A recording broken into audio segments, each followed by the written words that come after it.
All right, everyone. We're really thrilled that we have the author of the Palmetto Book, The Histories and Mysteries of the Cabbage Palm, Jono Miller, joining us today from his place in Sarasota, Florida. And if today we're going to be using the chat box. So if you all would like to chime in to join the chat and let us know where you are joining us from today. I'd love to hear where you're tuning in from. So go ahead and jump in on the chat box and let us know where you're coming from. Well, Catherine is from Rockledge, Florida. Hello, Catherine. Thank you for joining us. Rebecca is from St. Petersburg. Susan Levine is from Sarasota, tuning in from Cleveland, Ohio. Okay. Diane Stevens is joining us from Dade City, Florida. Vicki is coming in from Sarasota. Karen from Englewood. Michelle is coming in from Orange City, and Carol Ann is from Bay County, and Linda is from Naples, Florida. I'm from Gainesville today, and Michelle is coming in from Clay County. And if anybody else would like to pop in the chat where they're coming in from, I'd love to welcome you. Susan is coming in from Milwaukee, Wisconsin, and Bassem is coming in from Orlando, Florida. But I know Bassem, he's probably in Sanford today, but he's going to kind of ballpark it for Orlando. Very good. Well, we welcome you all to book club today, and we want to think about when Lorraine is coming in from Dunedin. Awesome. I'd like to think about us kind of sitting around our living room, having a glass of tea or a glass of wine as we're talking about the book. So we welcome you today, and I want to do a shout out to our top 3 conversation starters, Anne-Marie, Catherine, and Rita.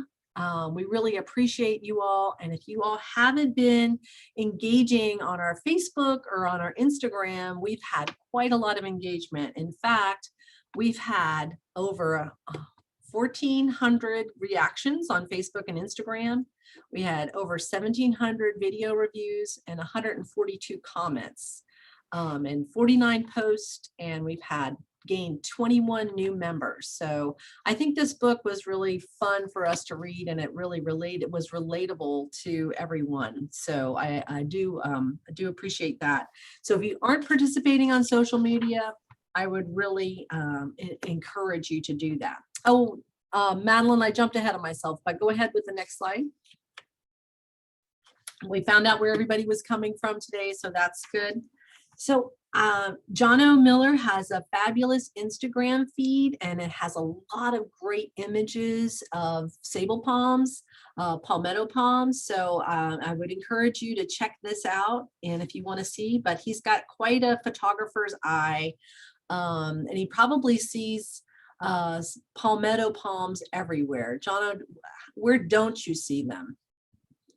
Where don't I see them? I don't know. I do see them everywhere. I haven't seen any in Milwaukee, I'll admit. I think historically there were some big beer gardens, indoor gardens in Milwaukee that they brought palms up from Florida, but I'm not sure any of them were cabbage palms. Okay, well, thank you. So I want to know, I have 2 questions for you. How did you become so interested in cabbage palms? And maybe you'll answer the other one. My question is, when did you become so interested in cabbage palms? So give me a sense of how long a version you'd like on this. 5 minutes? Okay. So I grew up in suburban New Jersey, maybe 18 miles west of Brooklyn. But I grew up on a 2-acre parcel. My parents were both really into natural history and getting outdoors. I had almost all of the little golden nature guides by Herbert Zim, and I had the tree volume that had the cabbage palmetto in it. I never saw a cabbage palm until I was 13. I came to Florida to stay on an island in the Keys that my father knew the owner of. Came to Florida permanently in 1970 to attend New College, and was interested in the environment, took a lot of classes related to the environment, and got to know everything, from the mangroves to the scrub.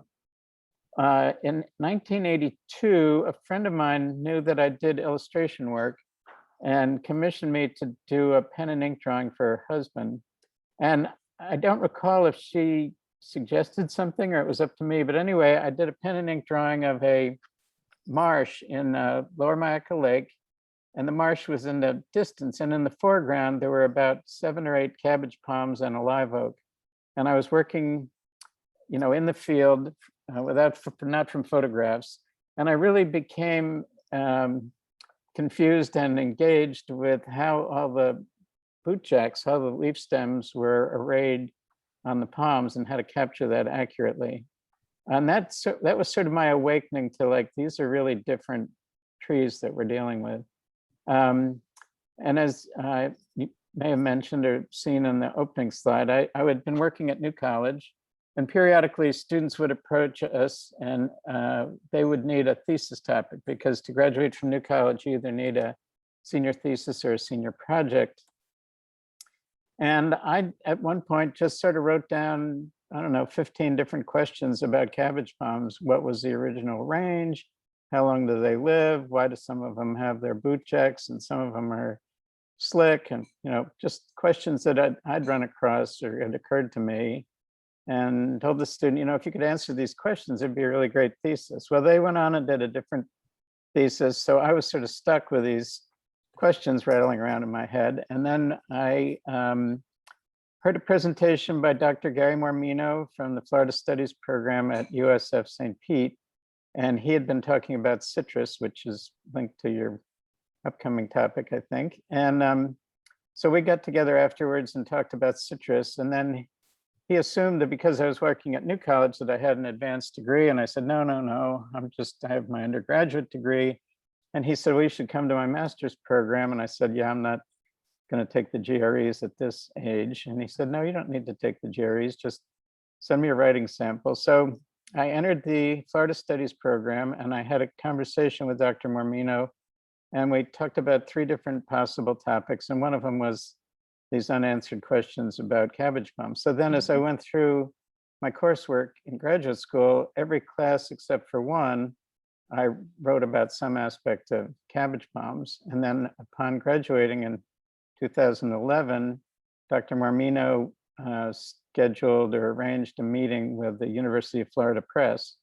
And that's when we signed a contract. And then a mere 10 years later, we have a book. Fantastic. Fantastic. That's a really cool story. I love it.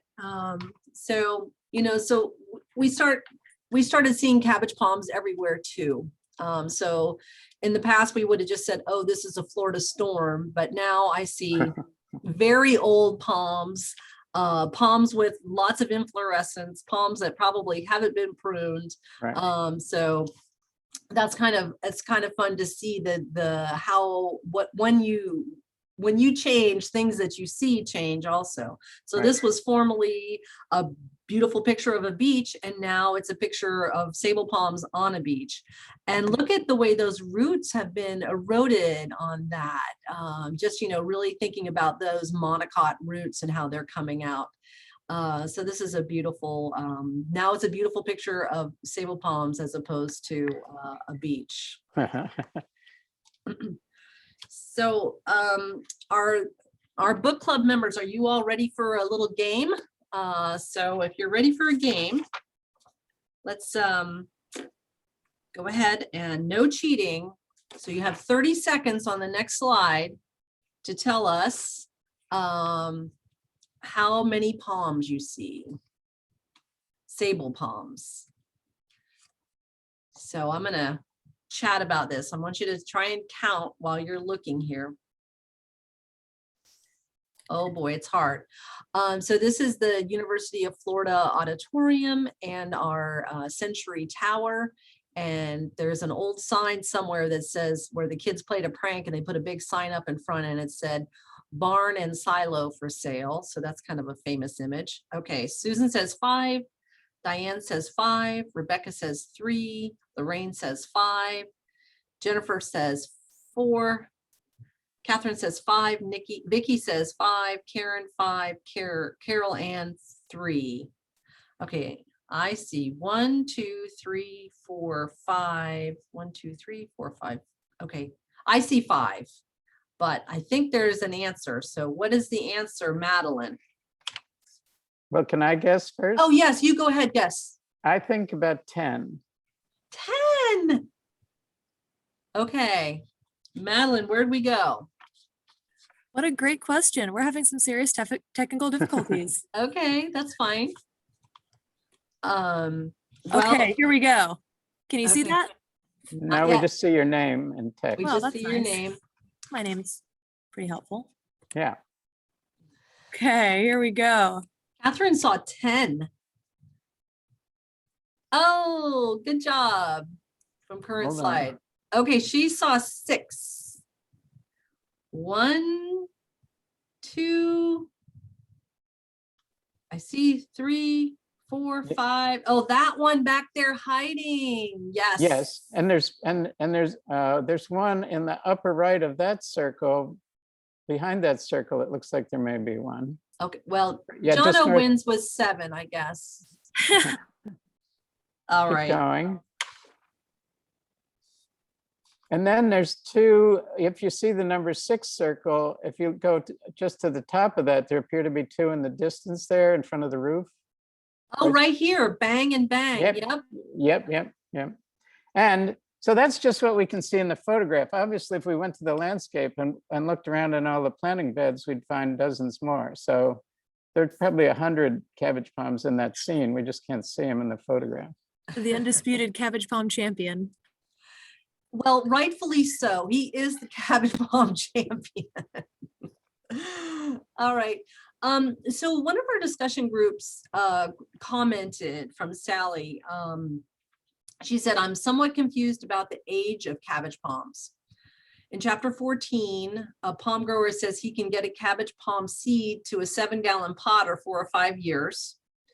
And in chapter 4, it discusses how the saxophone phase of the cabbage palm's life can last decades. So, Jono, kind of, could you talk a little bit about the age at the beginning and then also the age at the end?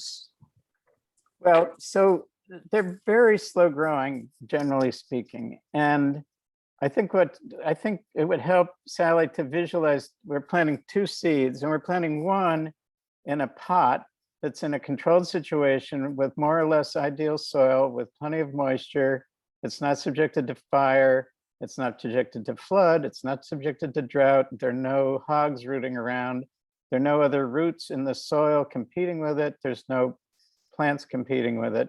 And so that's the plant that's growing, ends up in the 7-gallon pot. And of course, the 7-gallon pot isn't that big. It's only about 12 inches high and 16 inches across. So that 7-gallon palm doesn't even really have a trunk yet. It's just sort of a spray of leaves. And then if you compare it with its sister plant that was out in the environment, it's had to deal with droughts or floods or hogs or fire or poor soil.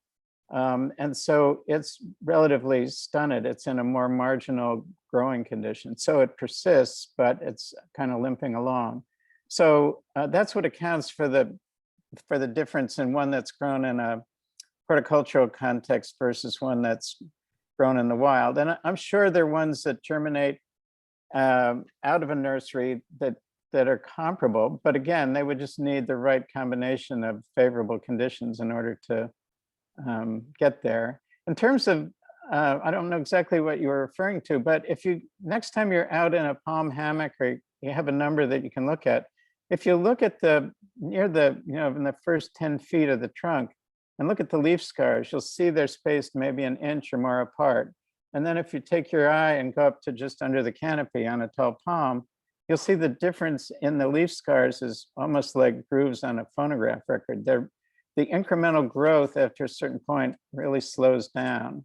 So they grow slowly at first, then as evidenced by this distance between the leaf scars, they grow more rapidly. And then as they mature, they grow more slowly again. And I don't know, there's all this new literature about how trees communicate with each other. It's really common to be in a hammock and see that the height of the hammock is relatively uniform, that there's not a lot of emergent palms that are sticking, 10 feet above the others. So whether that's just that they're all one cohort group, or if the fast ones slow down and the slow ones speed up to form the canopy, I have no idea. But that's something I've noticed about the older trees, is that they seem to grow much more slowly.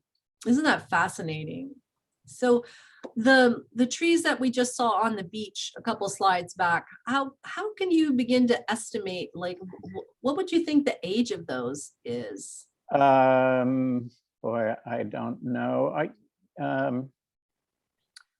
They could easily be 100 years old. We have ones that were planted in downtown Sarasota in 1911, and I think some of them are shorter than that.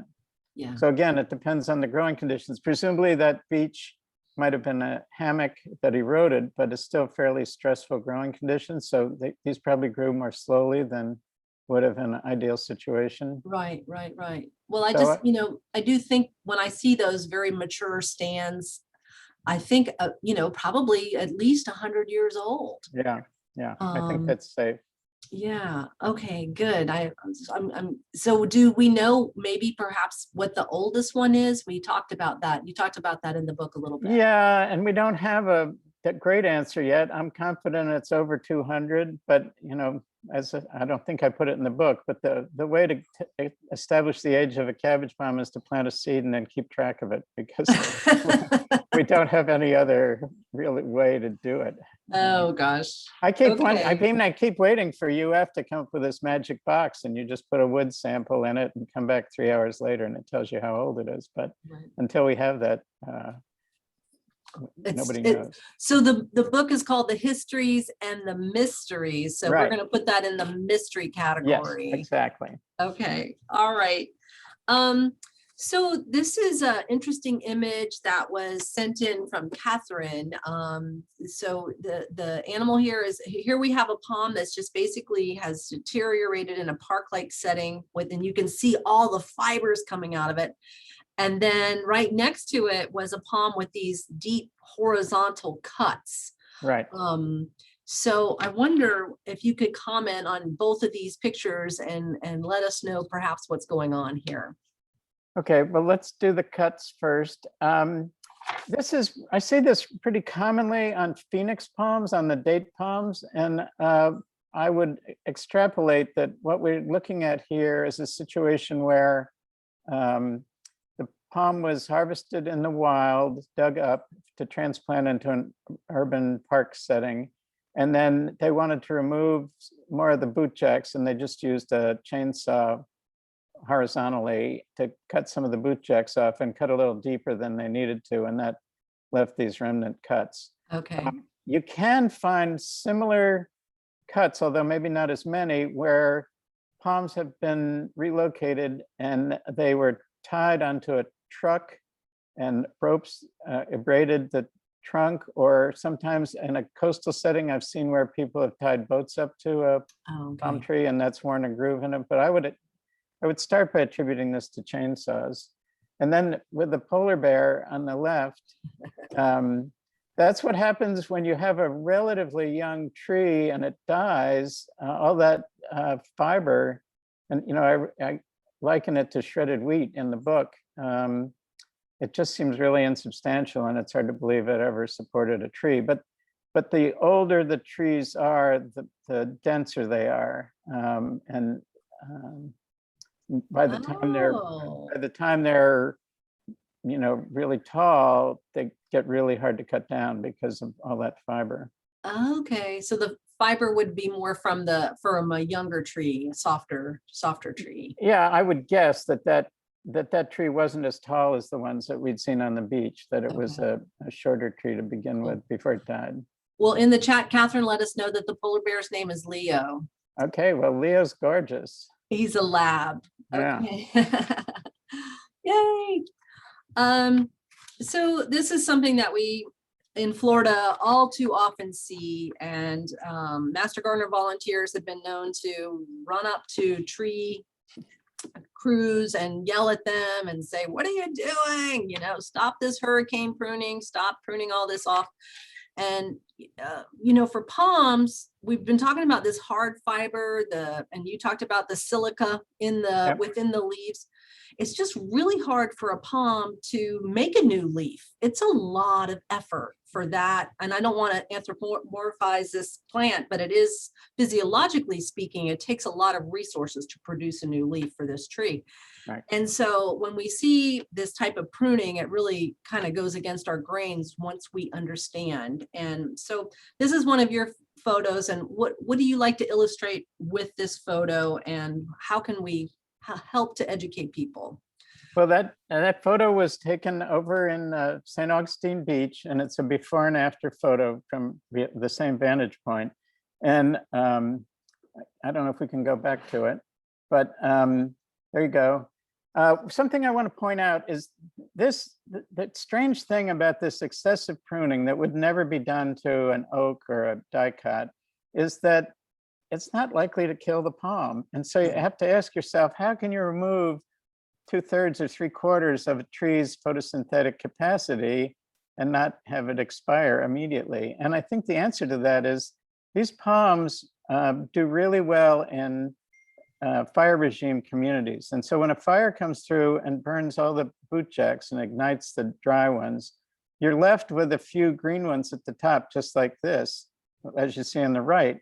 And so if the palms couldn't withstand and rebound from fire with just a handful of leaves, we wouldn't have so many.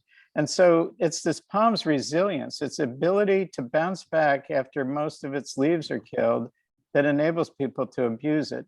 And so in this pair, we see the sort of before healthy situation and then after the pruning. And you can see how in the second photo on the right, how the palm starts to taper. And that's really a bad sign. If your palm's been pruned in such a way that a taper is visible, that's way excessive. And then I guess you were asking, let's go to the next slide. Right, so and I'm trying to work on this and work up sort of a campaign. In a lot of cases, some cases, this is a municipality that's over pruning them, but I also get a lot of people complaining about their homeowner association. And so the homeowner association, if we just go with that for a minute, the homeowner association is contracting with some firm to do landscaping. And what I'd like to imagine is that there's a homeowner association board meeting, and you need to find the person the persistent member of that homeowner association board who has an angle who's going to pursue it. So the first angle is the cost of doing this. And it would be really valuable for the homeowner association to figure out how much money could they save each year if they didn't have them prune the palms. And it's going to be a significant amount of money. And then you say, well, doesn't Sam, Sam goes around on his trike every morning. Couldn't we pay him like 40 or 50 bucks a month to pick up any dead fronds? Would that work? So trying to look at the financial, the benefit to the homeowners association and not spending all that money. Yeah. And then you probably have a sort of a technocrat who's interested in the legal aspects of it, the liability that they're exposed to by pruning. And as I relate in the chapter, there's a lot of things that can go wrong when you're up in a bucket truck. You can encounter wasps or get dust in your eyes, something can leap out at you, and you're working with a chainsaw. I frequently see people violating OSHA rules, no helmet, no ear protection, and the most common is operating a chainsaw one-handed, which I believe is a violation of OSHA. So that person could say, look, I don't care, but we can prune the palms if we want, but we have to insist that our contractors are following the International Society of Arboriculture standards that were adopted by or developed by ANSI, and that they need to follow OSHA regulations. And if they're not doing that, we're in a pickle. Right, right. It's a liability really for the HOA. Right. And so in the chat box, Suzanne said that she has gone up and approached crews and kind of, tried to educate them on the spot, which is she. And then Susan talked to the HOA landscaper, and they totally ignored her warning. And she was actually president of the HOA when she was, getting after them. So it's a real challenge, but I I think think it's, that the yeah. more we raise awareness and, really repeat ourselves, I think it will, and I think, and I really believe that landscaping practices are contagious. And so if the Yes. municipalities stop, then the HOAs will stop. Well, so related to the liability question is the whole public relations, the image of the community. Do we want to be the community that's in the newspaper because somebody cut their hand off or had a problem? There's the environmental arguments to be made that it's better for wildlife, that the photosynthesis argument I'd mentioned, that they Yes. survive better in storms with all their leaves. And that, Oh, I didn't know that. Yes. Well, you see, the outer leaves are what protect the inner leaves. So for every outer leaf you remove, you're exposing the bud to more damage. And so that you could view the outer leaves as more frangible or expendable. But once they've been expended, now the center is exposed to whatever the damage is. Oh. And then, as you probably know, the older leaves are how you diagnose problems, nutritional and disease problems with palms. So if you cut all the older leaves off, you miss an opportunity to catch a disease. And then finally, I think there's sort of an aesthetic issue, and I would encourage people to show people pictures of the dying palms in the Big Bend coast that have really reduced canopies and saying, look, we are pruning our trees to look like they're dying. And regardless of where you come from or what you think your aesthetics are, it's rare that we choose to, emulate or recreate, something in its last stages as our preferred aesthetics. So let's stop making our trees look like they're on the Big Bend coast and dying from rising sea level. So anyway, hopefully we can get the facts marshaled for these arguments and make them available to people. Again, I think the answer is not. I think it's going to be hard to confront the actual people doing the work because they're paid to ravage these trees, and it's the people that are hiring them that need to have their minds changed. Exactly. All right. Well, we'll keep teaching. Good. So, we really enjoyed the photos and all the information, and I just applaud how much travel you did. I wonder how many miles you put on your car or truck to collect all this amazing information and the photos you took, etc. Do you have any idea? No. Each year on our taxes, we tried to tally up how much we expended as a loss because there was no income related to it. But no, I don't have a number. And can you tell me where this house is in Volusia County? It's in Ormond Beach. Okay. It's a private residence. And I was fortunate enough to have the owner, Sang Roberson, show me around inside the house. It's somewhat eclipsed from view. That's an old historic postcard. It's a little harder to see, but it's on Orchard Lane and you can drive by it. And it's a gorgeous residence. If you're curious, I can tell you more about it, but if you need to move on, we can do that too. Okay. And I want everyone to know that Jono had to pay $600 for that picture of Elvis Presley. That's right. 300 to MGM and 300 to Elvis Presley Enterprises. So we want to make sure that try to help him sell more books because he wants to recover that. Yeah. And I love the picture of the horseshoe palm in Silver Springs. And I actually posted a video of it on our Instagram feed. I took a video and kind of followed it all around. But I love the image of the pinup girl kind of sitting on it, resting on it too, that you had. So yeah, I'm convinced it's the most photographed cabbage palm on the planet. Very photogenic. So we did a little bit of our own traveling with your help. Madeline went in search of the double-headed palm at the University of Florida campus that was west of the Rights Union. So she was out looking in the field west of it, and she found it 1 foot west of the Rights Union. And it's a beautiful double-headed palm right here on the UF campus. So, how does something like this happen? Did it get hit by lightning or? We don't know. Obviously, something happened to the bud that caused it to split.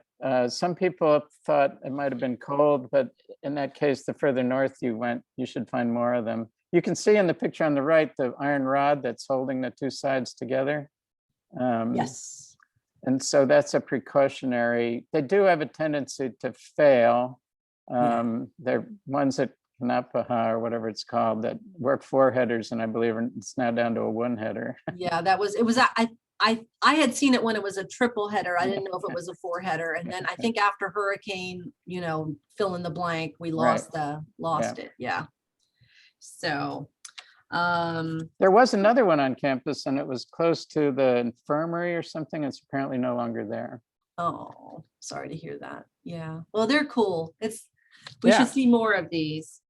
So for our members of the book club, I'm wondering what was your favorite chapter? And I'm kind of going back and forth. My favorite chapter, I like the chapter about the birds and the bees, about the insects and the birds, and so that was kind of one of my favorite chapters. But if anybody wants to drop in the chat box their favorite chapter. And Linda, I see your question about the shoestring fern, and I'm going to ask that in a couple minutes. So what was your favorite chapter, you guys? And Jono, what was your favorite chapter to write? Or is it like picking a favorite child? No, I actually do have a favorite, and it's the chapter about the sweetgrass baskets. I was just really affected by what had happened to this community of people who had devised a way to gain income from this skill that had been passed down for generations, and that how they'd been marginalized by the DOT and sort of pushed to the side in these shopping centers. And I thought it was a real loss. And I thought it was a story that was worth telling, that had import beyond just sort of the curiosity factor, and to actually how policy affects people's lives. So yeah, well, I was on my way to the basket place. I saw was on the road road to Seabrook and Kiowa. That's where I was last weekend. And so kind of, it is a state road, but it's not a very busy road, so maybe that lady was still there, so there's a little bit still left. But other people too are saying the sweetgrass basket chapter. And then Catherine said the heart of palm was very informative. Didn't realize the palm died once the heart was harvested. Yeah, that's the truth. And then I just Teresa Badurek just sent me an image of the double-headed palm in Pinellas County. So a lot of chat about that. I loved a lot of the chapters. I also really liked the chapter with the chickee, imagining you going down there and actually helping to harvest the palmas to make the chickee huts.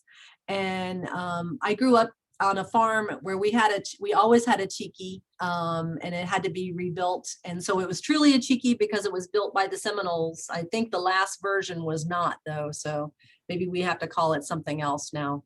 And then Susan Levine really liked the thinking about the jays nesting with the fibers. The scrub jays are so amazing and so special to us in Florida, and to think about how those two things are so tightly related.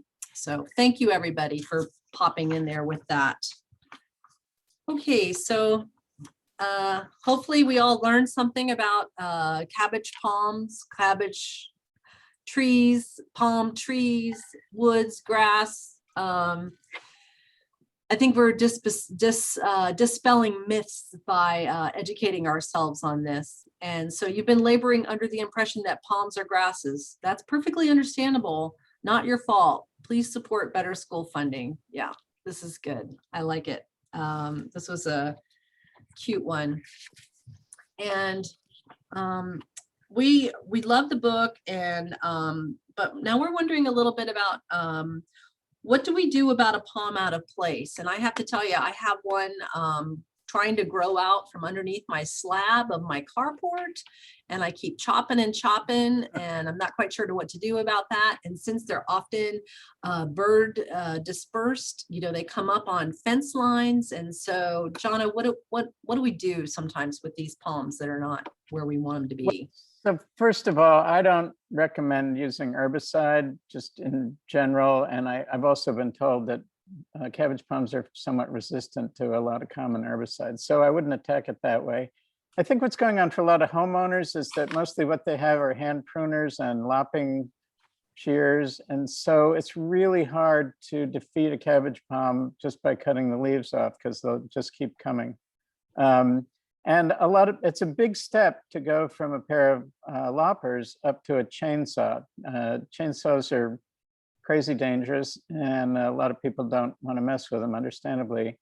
I think a sort of intermediate solution that I use and I think can work for other people are the new cordless battery powered reciprocating saws. You can get a blade that's maybe 10 inches long. And if the tree is not too big, you can actually cut it down with a reciprocating saw. And once you've cut the bud, if you've gone deep enough, low enough, it'll rot out and kill it. But it's almost impossible to pull them out.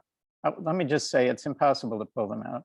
And it's hard to kill them by just cutting the leaves off. So you really have to get down to the bud. And my favorite technique at this point is a reciprocating saw. Okay, good. Okay, we all have a good excuse to go out and buy a reciprocating saw now. And let me just say, people assume because I wrote this book that I'm like Mr. Total Advocate for cabbage palms, and I view them as invasive. If they weren't a native plant, they'd be on the Exotic Pest Plant Council list because they're so invasive. There was a woman, unfortunately, on Egmont Key who tied her hammock to a dead cabbage palm and it fell over and killed her.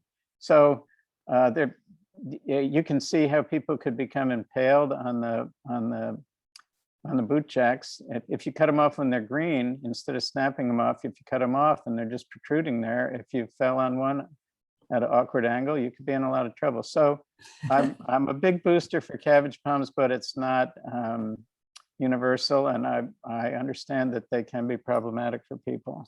Yeah, for sure. Debbie Prizia put in the chat box about one of her favorite chapters was thinking about how the lengths that people would go to harvest the palm logs to build houses. So yeah. I've been in that area of Palmdale down there. There's no shortage of cabbage palms there, but I think I saw that house maybe. I don't know. So it's a little hard to get to. It's still on Fish Eating Creek. But there are others. There are a number in the Yankeetown area. If you keep your eyes open, you might encounter some. And they apparently hold up very well. If you can keep the logs dry and off the ground, they'll last pretty much indefinitely. And if I think it's mentioned in the book, you can reserve a cabin at Mayak River State Park that was built in the 30s. And they're still there, still standing and rustic. And I'd love to do that. Those CCC guys were pretty active, weren't they? Yeah. Pretty amazing. That was the only CC camp in the state that had Black participants. And so it's special in that regard as well. Neat. Good. All right. So as we go along, I have a question for you. If you were going to write another book about a single species, which would you choose? Well, the first that came to mind, curiously, probably about 30 years ago, I wrote to National Geographic and suggested that I do a piece for them on the saw palmetto. And I wanted to, at that time, National Geographic had these sort of cheesy names. So that their article about limpkins was The Crying Bird of the Swamp. And I wanted to do a saw palmetto, America's Misunderstood Palm, but they weren't interested in that. So I could go back and do something with a saw palmetto, but I also, I don't know if there's a good book about cypress out there. I think Florida needs, there's a really nice book about live oaking. There's some good books about pines. Now we have this cabbage palm book, and there is another one that was written earlier. But I think people should have in their library, they should have like the major canopy trees of Florida. So if there's not a great cypress book out there, that would be one that should be written, and hopefully someone else will do it for me and I can move on to other projects. Well, I don't know. Our group is saying that they like that idea of the cypress. Okay. if for me, I would probably do a book on a fruit tree, something like bananas or something like that. So. Mm. All right. Well, this has just been a really fun read for us. I think we learned a lot, and it was a lot of great information that we could share with others. And maybe you could guess our next book by the image here. And this was such a neat chapter talking about the cabbage palms and the citrus together. But Jono, we have to thank you so much for writing this great book, for persevering for 10 years to get it to the state that it's in today. It was just a beautiful read, and I'm going on vacation next week, and my travel partner said, "Oh, can I read the Palmetto book? Can I take it along with me?" So, I mean, I think people are going to get more and more excited about it and have it. So I really appreciate your hard work on it and sharing this knowledge with us. So thank you. Well, thank you, Wendy. This has been a great opportunity. And if people want to write to me, it's very simple. It's just cabbagepalm@gmail.com. And if you like the book, tell your friends. And if you really like it, you could go on Amazon or Goodreads and write a review. Oh, write a review. Hey, I forgot, Linda did have a question. And actually, you and I talked about this before we went on air today. Yeah. The shoestring fern is an epiphyte that seems to prefer growing on cabbage palms. Have you ever seen it growing on other native trees? Oh, I'm not sure. I've seen it growing on a kaimito tree down in South Florida. I mean, I think, Okay. yeah, No, but they're that's not a very, native tree. they're very associated with cabbage palms. And to a certain extent, on the horizontal palms, you'll see the resurrection ferns, but those are more associated with the oaks. It's really it's the golden polypody fern that's probably the fern most associated with cabbage palms, I would think. Susan wants to know if it's okay to have some screenshots for the Sarasota Passion Vine newsletter. I'm okay with that. Jono, are you okay with that? Sure. Okay, great. Good. Well, again, thank you. And I hope to see you again. This has been wonderful. Everyone thanks you for the pictures and all the great information.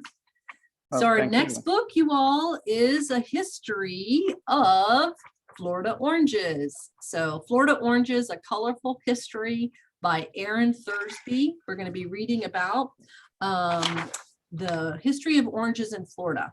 And we are really excited about this. And it looks like this right here. The golden fruit, or as Marjorie Kinnan Rollins called it, the golden apples, but the golden fruit of the Sunshine State. The first orange groves planted in St. Augustine in the 1500s by Ponce de Leon were the precursor of what would become an integral part of Florida's identity. Orange groves slowly spread across the state, inspiring horticulture and manufacturing ingenuity. Discover the story behind DeLand's eccentric citrus wizard, Lou Kim Gong, and the rise and fall of smuggler Jesse Fish and the silver-tongued politician William J. Howie, who made his fortune selling plots of grove land through the 1920s, Howie in the Hills.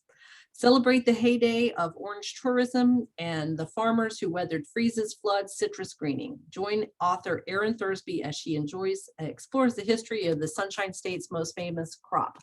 So this is going to be our summer read, the Florida Oranges, A Colorful History, and Aaron has agreed to meet with us in September to chat about it.